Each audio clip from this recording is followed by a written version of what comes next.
Hi, everybody. This is Michelle Wright, and I am here with Abigail Seaver, who will introduce herself in a moment. And we're going to try something a little different, have a conversation about getting the sugar out of our lives. And we're going to just make it kind of informal and pack as much information as we can into it. And I will hopefully act as the interviewer, and Abigail, who will introduce herself now, will act as the expert on the subject. So let's get started. Abigail? Michelle, before we get started, would you like to talk about what it is that you do? Oh, yeah. Many of you know me as a writer and painter and other things. And in the past couple of years, I've kind of shifted gears to attend to some other interests that I have. And so now I'm a practicing health coach, and I'm here to talk to you about the motivation side of things when the time comes. Great. So I'm Abigail Seaver. I'm a naturopathic doctor in family practice. I have some special interests in women's health, digestive conditions, and autoimmune conditions. So as Michelle said, we're here today to talk about sugar. So let's get started. All righty. I am going to put up some graphics just to make things a little more interesting, and get those up here before we go into our first question. There we go. First, I'm going to have to, let's see, do that. There we go. All right. So let's just start with some basics. There's our initial slide. And we are going to start with just asking Abigail, what is sugar? And, you know, we just know it is sugar, but what is it really? Right. So sugar, I think what we're all thinking about when we talk about sugar is table sugar, or the sugar you might use to bake cookies, which is sucrose. And sucrose is a sugar made from two other sugars that are naturally occurring in fruits and vegetables, grains, beans, basically plant foods. And so sugar has many levels. We can also talk about the sugar that is naturally made in the body, which is called glucose. But for the purpose of this talk, we're mainly going to be discussing sucrose and other sweeteners that we would add to our food for flavor. They're also used in some cases as a preservative. But yeah, we're going to be talking mainly about those added sugars and their effect on our health. Okay, that sounds really good. Yeah, so just putting it into perspective, sugar in our lives, even in my lifespan, the way we deal with sugar and how it's added to things has changed dramatically.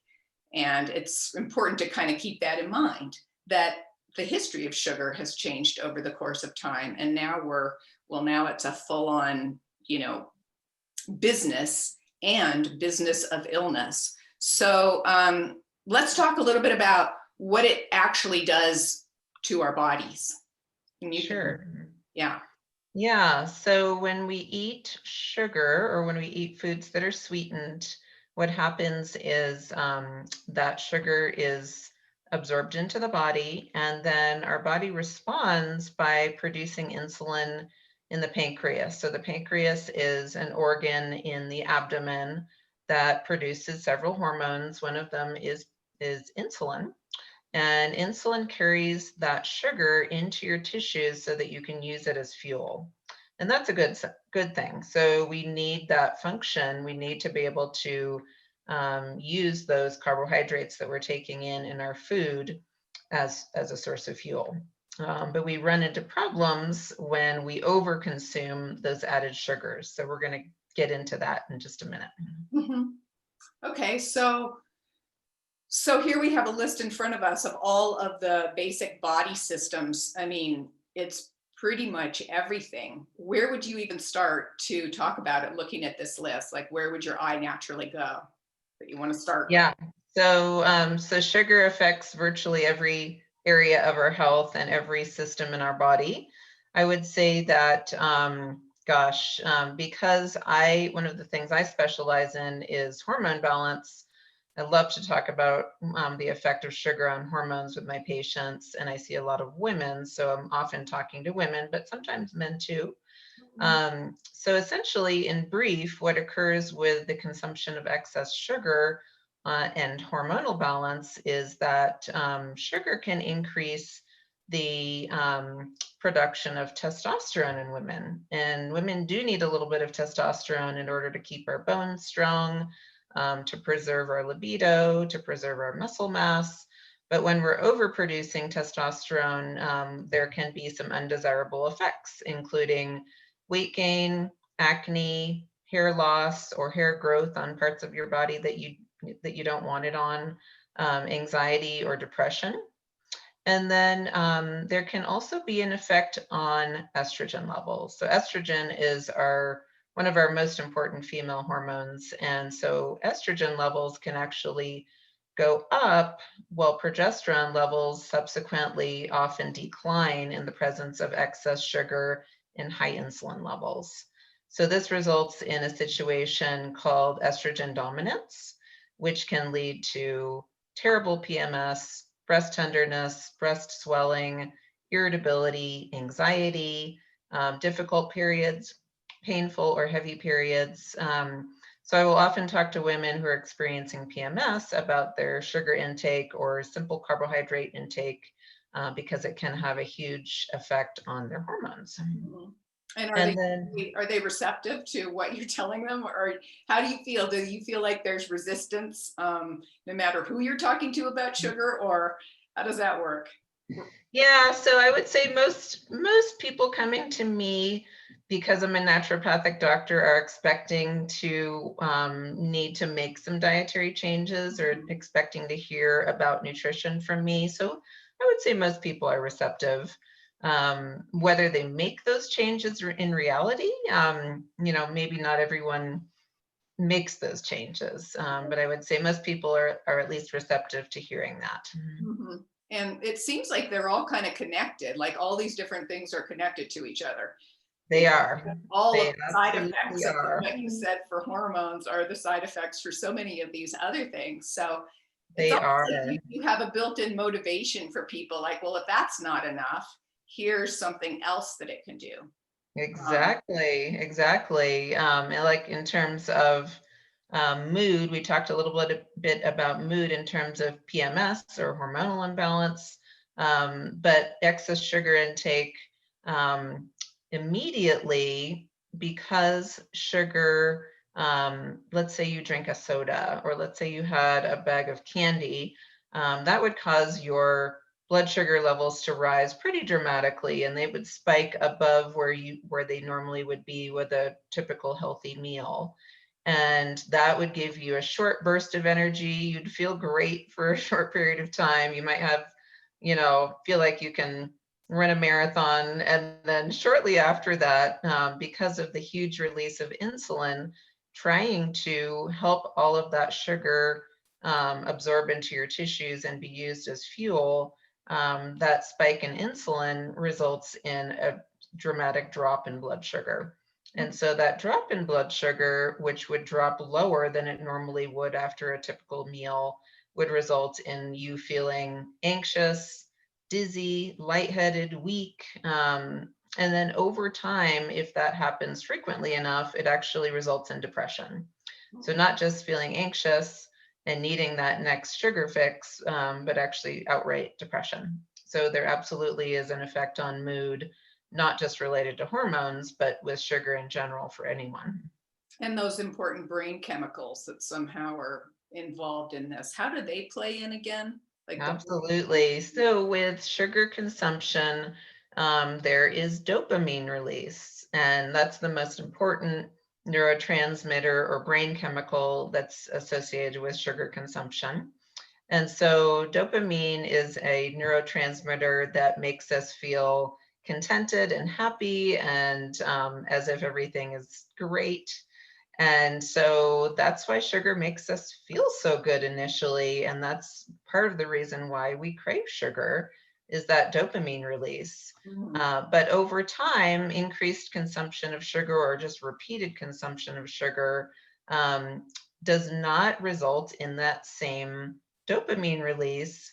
And not only can that dopamine release cause more of an addictive behavior or create almost an addictive cycle with sugar, but we can end up ultimately, as I mentioned previously, with anxiety and depression rather than feeling calm, contented, and happy. Mhm. Yeah, big difference between the two. So Yeah. I just heard the other day that diabetes is at the very top of the dangerous. It kind of feeds into the all the other major killers. Is that true? It does. It does. So, as you mentioned previously, all of these systems of the body are connected. Diabetes is becoming a major, major problem in our country. It's becoming very common. And so, what occurs with diabetes, at least let's talk about type 2 diabetes, which is the type that can be brought on by improper diet and eating overconsumption of sugar.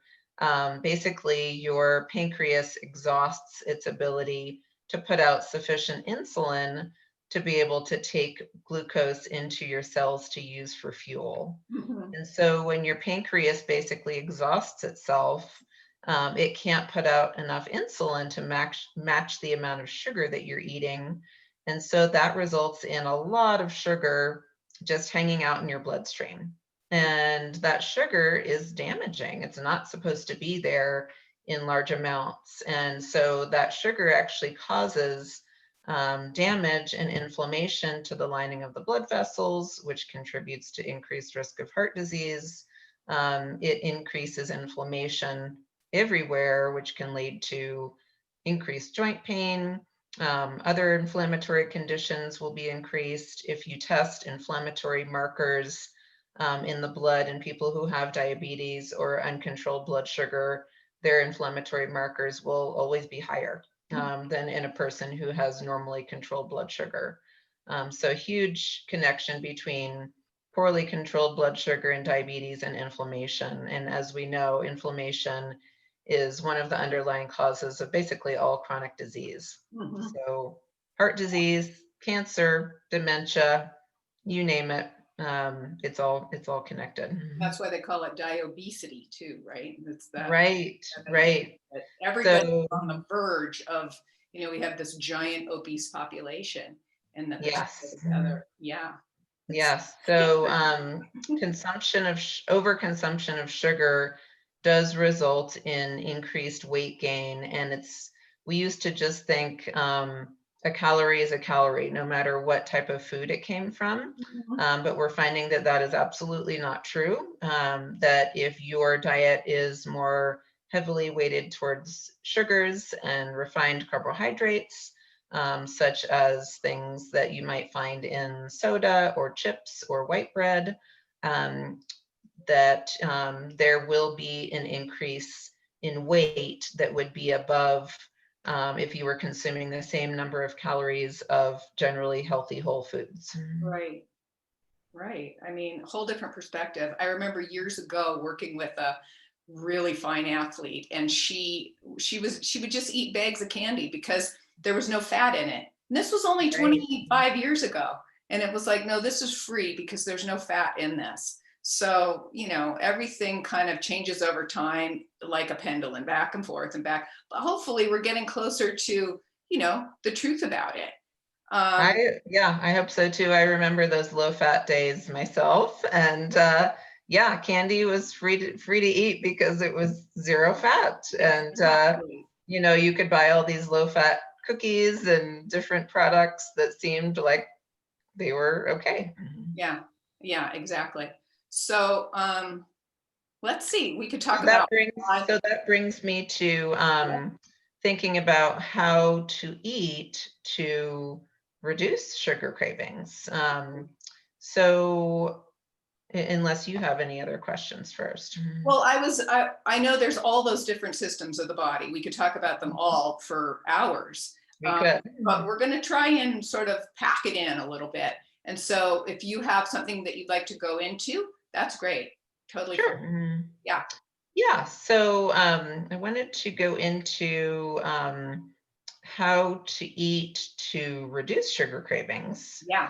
And I know you'll have a lot to say about this too as we go forward. But in my experience, a whole foods diet, and what I mean by that is food that is as minimally refined as possible, and a diet that contains sufficient protein, sufficient fats, and sufficient minerals, B vitamins, and especially omega-3 fats, seems to naturally reduce cravings for sugar and refined carbohydrates. Mhm. And so eating a source of protein with every meal, for instance, that could be meat, fish, poultry, beans, nuts and seeds, eggs, yogurt, tofu, tempeh, those are all good sources of protein.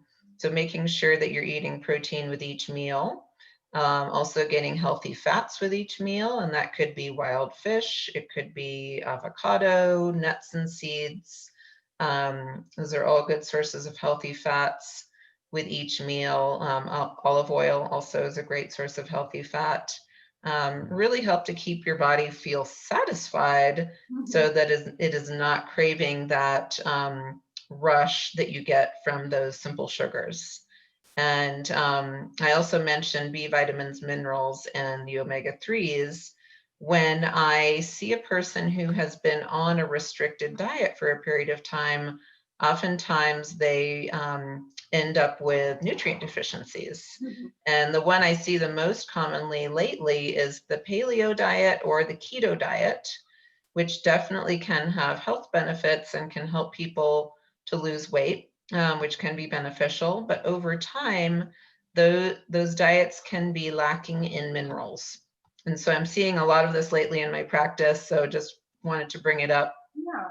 Yeah. that, I've been thinking about that because it's such a sameness diet in a sense. And there's this whole huge bounty of things to eat out there. And we yes, just, even if we're eating well and lots of different things, we still have habits that we still grab the same things and likely we're missing some things, in our diet. exactly. So most of us probably don't need to be as restrictive as we think we do, even if we are trying to lose weight. And so the foods that are rich, naturally rich in minerals are whole grains, beans, and nuts and seeds. And so that whole group of foods, which includes whole grains and beans, are often eliminated on the keto diet and the paleo diet.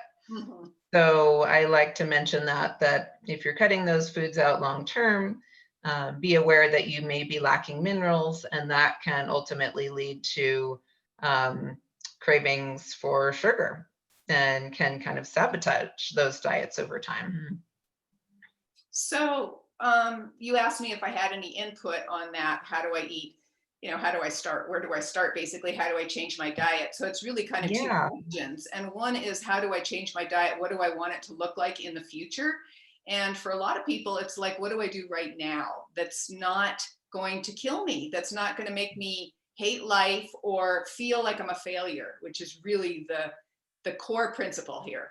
So, I mean, the first thing is obviously awareness of where the sugar is residing.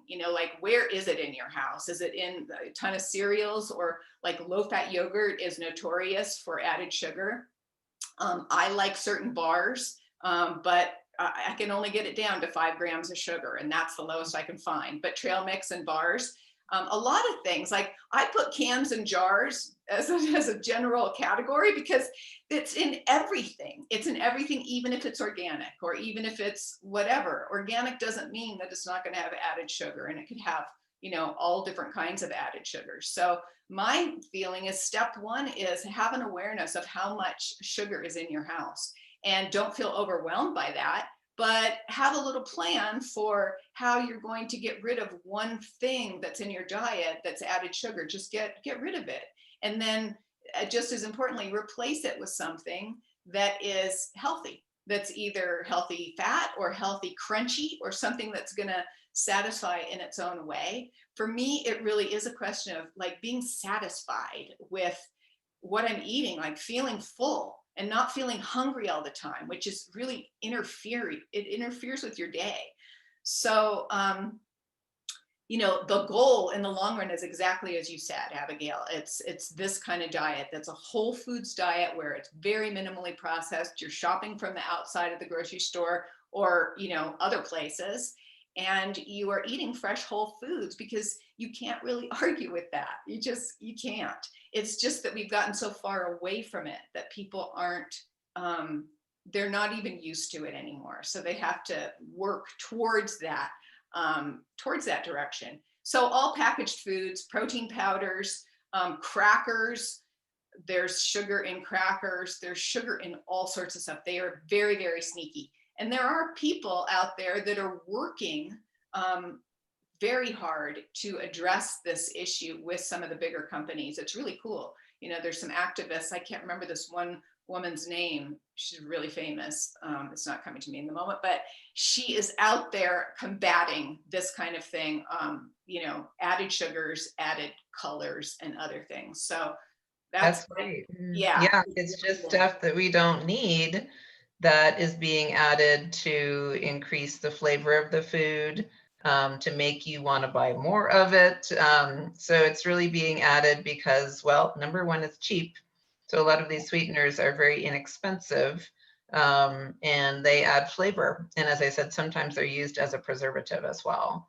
But many of these sugars are being found in foods that you can buy now that didn't ever naturally contain sugar. Like I saw hummus, prepared hummus that you could buy in the store recently that had added sugar. And that's, hummus does not contain sugar. It's just not part of the recipe. And I'm seeing it in salsa too. It's naturally not part of a typical recipe for salsa, but you're seeing it in the, in the grocery store. So it's just, being aware of this and reading labels. The other thing that I would say, at least personally for me, I find really important is that if you find yourself really drawn to sugar and you're currently craving sugar, a great place to start is just to get rid of all the obvious sugars in your house. So don't have candy lying around, don't have cookies lying around, just things that are just too easy for you to snack on. If they're in your house, you're going to eat them. So if you can, I would honestly start by just trying to get rid of some of those really obvious ones and then start working on looking at all of those hidden sources of sugars in your pantry and in your refrigerator. Yeah. And a lot of people don't really even know where to start. It's just, there's too much. So you just start small, you break it down into pieces. Mm-hmm. You go to a pantry and you look what's in your pantry and you decide that you're not going to buy this anymore. You're not going to buy this kind of tomato sauce. That tomato sauce is another one, or, spaghetti sauce has sugar in it. So, one step at a time, and remembering that here in front of us tells you why, it gives us more awareness about how potent sugar is. It's almost like a drug because it comforts us, and we have a whole history of being comforted by it in our youth. If you're like me, it was a reward in some ways, and everything fun had sugar associated with it. It gives us instant energy, which is really, really enticing. It is a habit. Of course, there's habits in every other aspect of our lives as well, but that's one. It is super cheap, as you mentioned. It's like everywhere. The cheapest things have a ton of added sugar. Sodas and whatever. They all have added sugar. It's everywhere and it's being advertised relentlessly to everyone who can, the youth and everyone else. And as I kind of mentioned before, it's not really always about your willpower because, there's reasons why you want to eat that sugar so bad. There's physiological reasons, but there's also all of the psychological reasons, and they're interconnected. But there's all those reasons of this is how I comfort myself. That's a big one to get away from because you have to recognize what the underlying false belief is beneath that. Like, why do you feel that way? And not to make this into too heavy, but there is that awareness as well that we can have. So the purpose of it being, back off on your self-criticism and just start understanding where you are exactly, and that it's a good idea at any time in your life to go forward. And sugar is so obvious. Did you want to talk about like why cravings are so strong? Like why it is just, it's really brutally strong sometimes for people. Yeah, well, I actually wanted to talk a little bit about the fact that we are hardwired to crave sweets. And it's not even just from being treated as a child when we, got good grades or had to go to the doctor or the dentist. That's what my mom would do, is if I had to go to a doctor or a dentist appointment, she would let me go pick out a candy bar afterwards, which sounds crazy because she was a pretty health conscious mom, but that was still something that we did. And then of course, candy for Easter and candy for all the holidays. And yeah, it's a fun memory from childhood for sure. But we are just as humans hardwired to crave sweets. And I think it comes from um, our history as apes, honestly, because we were geared towards seeking out ripe fruit or fruit in season, and the fruits that were the sweetest were the ripest fruits. And those ripest fruits had certain beneficial qualities for us when we were living in a different environment and we had not yet evolved into our full human form. And as infants, when we're breastfed, that breast milk contains natural sugars. If we were fed from a bottle, those formulas contain sugars as well. And so our very first foods were sweet. Basically those simple carbohydrates. And so those are associated with comfort, and we are just born to crave simple carbohydrates. And it does help to just recognize that. And so it doesn't mean that we need to cut out all carbohydrates from our diet and that carbohydrates are bad, but maintaining a balance and making sure that most of our carbohydrates are what are called complex carbohydrates, meaning that they are not highly refined. So for example, whole grains, beans, nuts and seeds, fruits and vegetables are examples of complex carbohydrates. So they come as a whole package of fiber and minerals and vitamins along with those natural sugars.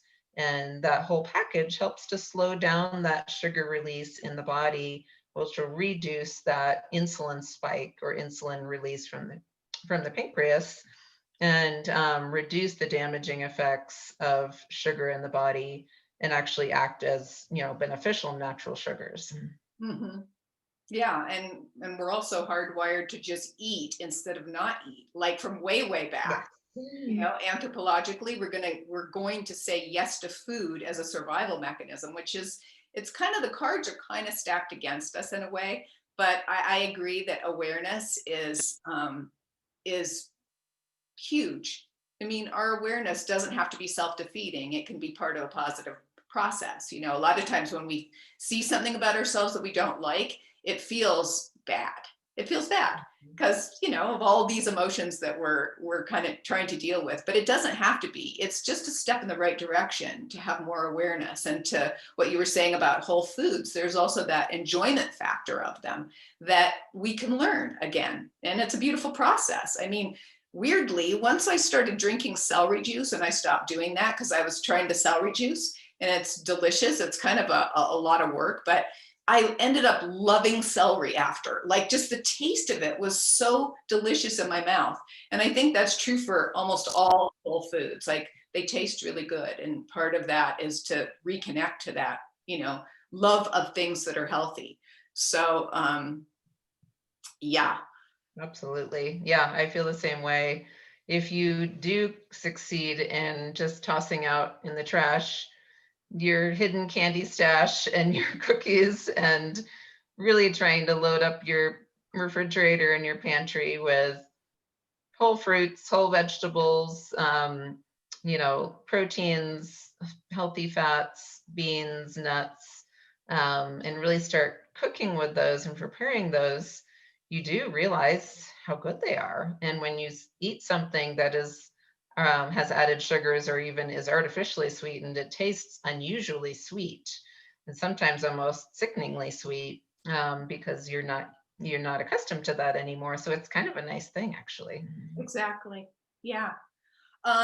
Well, is there anything else that you'd like to bring up? We're going to sort of wrap it up and go into our little, what to do next steps. But if there's anything else that you really want to talk about, let's talk about it. I don't think so. I would say that I feel like this is an area that we all could address, myself included, and I readdress it with myself periodically, let's say after the holidays. So this is one of the reasons why we're doing this little session, is that we know that over the holidays we prepare special foods and make Christmas cookies, and we're eating more chocolate and candy. And so I feel like for myself, after I've had a time like that over the holidays where I may have eaten more sugar, I need to do a little reset.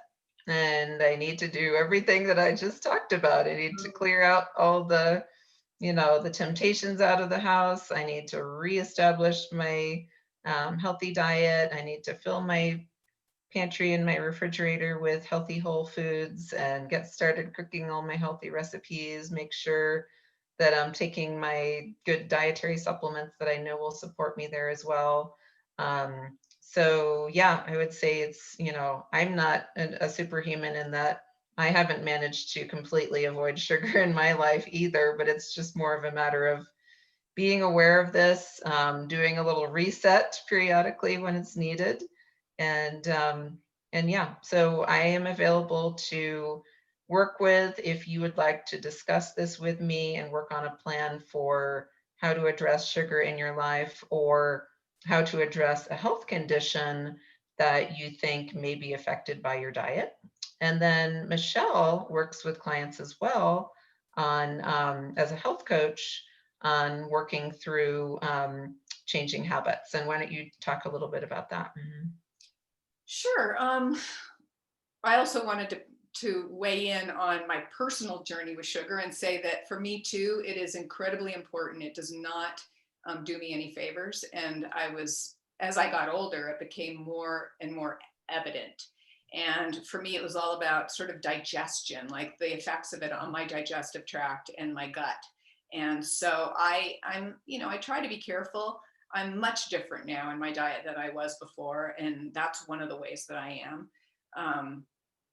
But it is worth resetting. As Abigail said, it's worth resetting and taking stock and being your own friend, and doing it that way, which is partly what coaching is all about. In terms of health coaching, it's really about helping people identify beliefs that don't serve them, and through that process, along with goals that they might have about their general health and well-being and how they're going to get there, working with them to establish action steps to get to the goals that they want to get to. And it's mostly conversation.